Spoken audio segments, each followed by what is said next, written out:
Maqedonia e Veriut ka nënshkruar marrëveshjen për pjesëmarrje në programin European EU for Health me buxhet prej 4.4 miliard euro, duke fituar mundësinë të aplikojë për fonde, grante dhe projekte që synojnë modernizimin e sistemit shëndetësor.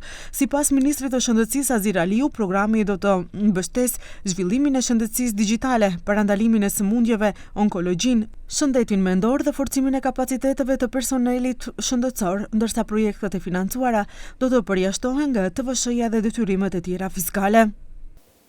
Marrëveshja parashikon përjashtim nga TVSH-ja, doganat dhe detyrimet të tjera fiskale për mallrat dhe shërbimet e financuara përmes këtij programi.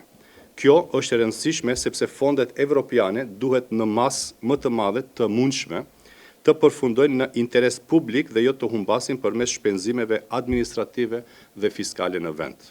Ministria e Shëndetësisë do të nisë zbatimin e fazës së ardhshme të këtij programi, duke prezantuar mundësinë e tij dhe duke përgatitur institucionet shëndetësore për aplikim në projektet europiane.